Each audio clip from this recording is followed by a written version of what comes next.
আজকের পাঠ নানা পথ ধরে ভগবানের কাছে যাওয়া। বিয়ের পর শ্রী রামকৃষ্ণ 1 বছর 7 মাস কামারপুকুরে রইলেন। তারপর দক্ষিণেশ্বরে ফিরে এসে মা কালীর পুজো শুরু করলেন, কিন্তু বেশি দিন পুজো করতে পারলেন না। আবার মা মা বলে কাঁদা শুরু হলো। এরপর থেকে একটা নতুন ব্যাপার আরম্ভ হলো। ধরো, খেলতে খেলতে তুমি তোমার মায়ের কাছ থেকে বাড়ি থেকে অনেক দূরে চলে গিয়েছো। তারপর যখন খেয়াল হলো, তখন মায়ের কাছে ফেরার জন্য ব্যাকুল হলে, তখন মা মা বলে কাঁদতে কাঁদতে ছুটতে লাগলে। ফেরার পথ চেনো না, কোন পথটা সোজা তা জানো না, পথ দেখিয়ে সঙ্গে করে নিয়ে যাবে এমনও কেউ নেই। কাঁদতে কাঁদতে ছুটছ, এমন সময় মা তোমার কান্না শুনতে পেয়ে ছুটে এগিয়ে এসে তোমাকে কোলে তুলে বাড়ি নিয়ে গেলেন।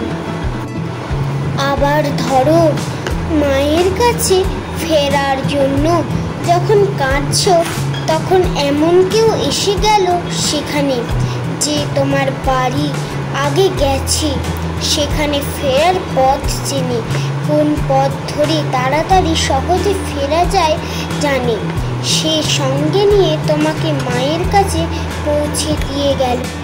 তেমনি শ্রী রামকৃষ্ণ এতদিন একা ভগবানের দিকে ব্যাকুল হয়ে ছুটে তার কাছে পৌঁছালেন। ভগবানের কাছে নিজে গিয়েছেন, যাওয়ার পথ চেনেন, এমন কেউ তাকে সঙ্গে করে পথ দেখিয়ে নিয়ে যায়নি।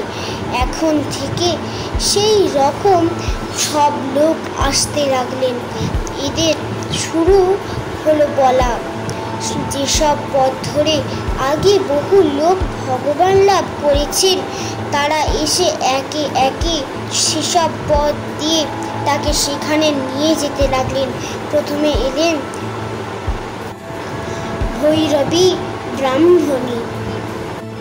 ব্যাকুল হইয়া ছুটি মা মা বলে একা শ্রী রামকৃষ্ণ পাইলেন ঈশ্বরের দেখা। তারপর গুরুগণ এক এক করে তারই কাছে নিয়ে গেল নানা পথ ধরে। সর্বাগ্রে ভৈরবী শুরু